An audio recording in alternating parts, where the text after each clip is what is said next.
Hello, this is Lavistro, the Dragon of Cyberspace, coming to you with all news, tips, and tricks within the gaming spectrum.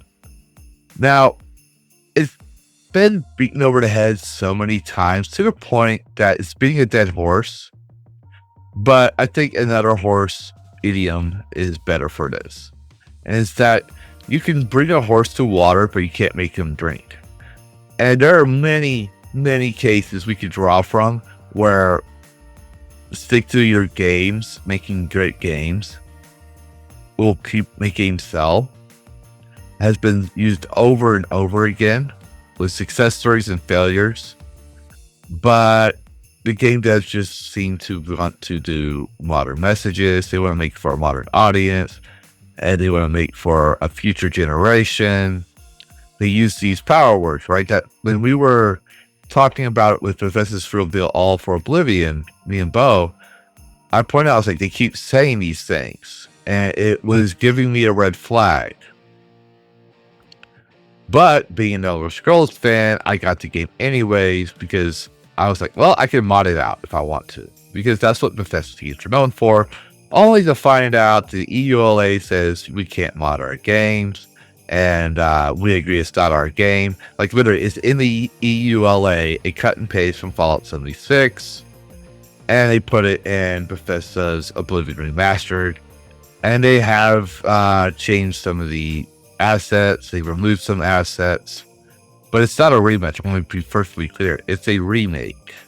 Because they use a brand new engine. Even if they do a one-for-one, the fact that they're not using their traditional engine, they're using Unreal Engine 5 and their original engine, it's still predominantly a one-for-one. I'm going to point that out because I'm playing it. I'm streaming online. And if you want to know how the game feels and everything else, I will say that I've had some performance issues being it's Unreal Engine 5. And I do like Unreal Engine as a game developer.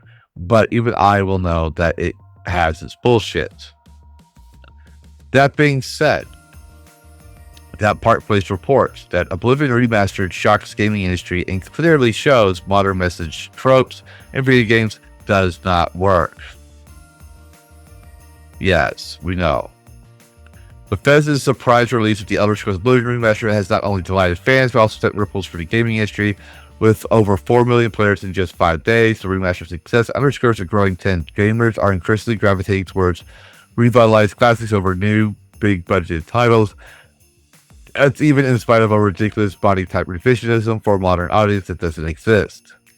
Players want the games they loved from a time they liked better, made by people who weren't indoctrinated into postmodern academic sludge. Debatable. I'm going to say that's debatable because I believe a lot of people that were in the industry, some of them may have had these views and now they can make it known.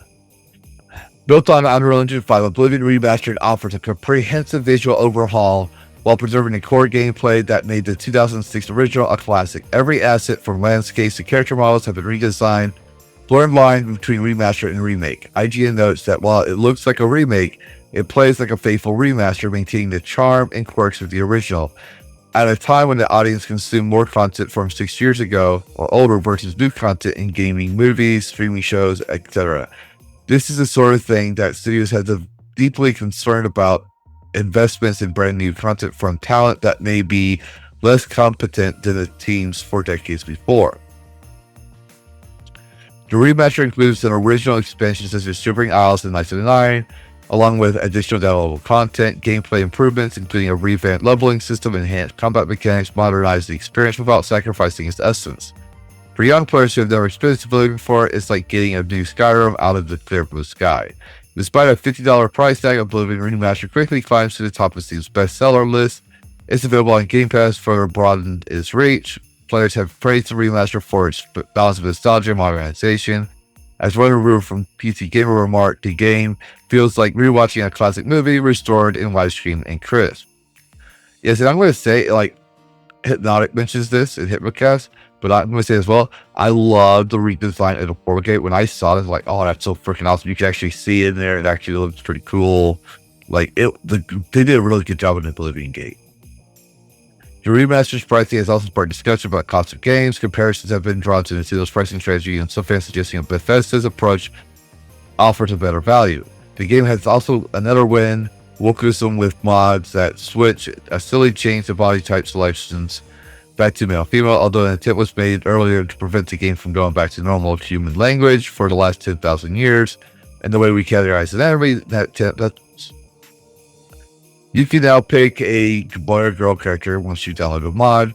It's absolutely ridiculous that this already dated change was made to the game for its remaster. It wasn't the only one. They censored Azura and Alyssa's statues. Like Azura was topless in the original, based on Greco-Roman designs of their female statues, and now she's wearing clothes, like full clothes. And Saint Alyssa over in the Imperial City had cleavage in the original statue, and now they don't show her cleavage at all. And then there was talks that they censored some of the old outfits. Because a lot of the outfits had skimpy clothing. They also changed that. But, other than that, yeah.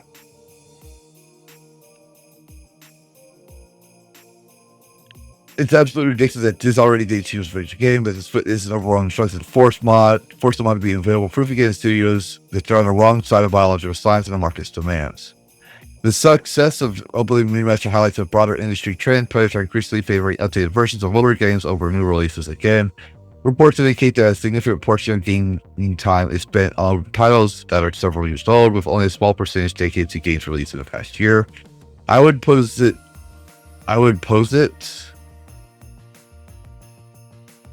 Is that a word? That not only are the ideologies of these studios are all aligned with the vast marketplace, but also the hiring pressures of the major gaming companies in the last decade have likely decreased the capabilities such that many companies simply can't compete with their own legacy games made by far superior merit-based teams from a generation apart. Yes, that's the thing. Like, one thing I pointed out in a talk a while back was I always believed that these people that are in positions now canceled the people that were in their positions because they didn't want to wait and earn their place. And so now that's why another reason why games are shit.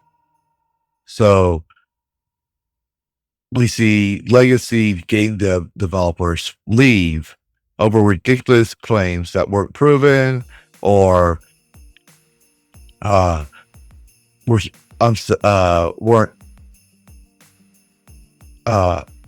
just came out of nowhere. And some of them were true. I'll give you that. Like, some actually probably did deserve to be fired for that. I think, yeah. But the people they replaced them with were people that didn't deserve the position that they're in. And it shows, especially like with the creative director of Dragon Age of Velgar. I'll just put that out there. But anyways, this shift is causing developers and publishers to reconsider their strategies. The high costs and risks associated with developing new IPs are leading to some focus on remastering below fasting, which offers a more predictable return on investment. I am going to argue that Claire Obscura Expedition 33 is very well loved. I haven't played the game myself per se, but people are playing that game, they're streaming that game, and are saying it's game of the year. Like, literally came out around the same time as Oblivion Remastered. So there is that. There are new games out there, and I keep stressing this. It's not that games are shit. There are some that are. We are mad that the IPs of well-beloved franchises of games we played are turning into shit. Like Assassin's Creed is a good example. Halo, no longer Halo. Call of Duty is no longer Call of Duty. Looks like more like fucking Fortnite. But my point is that we're seeing them turn to shit, but there's games out there that even I think, like Phasmophobia, Demonologist, and Shrouded back in the day. Like, there are games out there, First Ascendant. There are games out there that are brand new, and people are playing them. Oblivion serves as a testament to the enduring appeal of classic games. When thoughtfully updated, its success reflects a greatness amongst you for experience that play nostalgia fun enhancements. As the industry takes note, we may continue an emphasis on revised cherished styles, offering players with the best of both worlds. To be fair, Last of Us series was getting remasters for quite a while, and people are tired of that. I also want to point out Skyrim went from Skyrim Ultimate to Skyrim Special Edition to Skyrim Anniversary Edition. That people are tired of that as well. For now, this may be the only solution for many studios. It can take a minimum of 5 years to flesh out poor talent and bring the sort of passionate artists who can produce that high level we once enjoyed. And yes, that's going to be a thing. We're going to have to wait 5-10 years, maybe 15, to see real games. And I hope we do see an improvement in the industry. But what do you think, viewer? Have you played Oblivion Remastered? What do you think about the concept of remastering old games? Put your thoughts in the comments below. And don't forget to check out the Elder Scrolls Oblivion Remastered streams by Lavistro Plays Mondays and Tuesdays, 10:15 Central, 11:15 Eastern PM. And happy gaming. Worlds clash in endless collision. Gaming news with a fierce precision. With a spark so wild it breaks the norm. In the tempest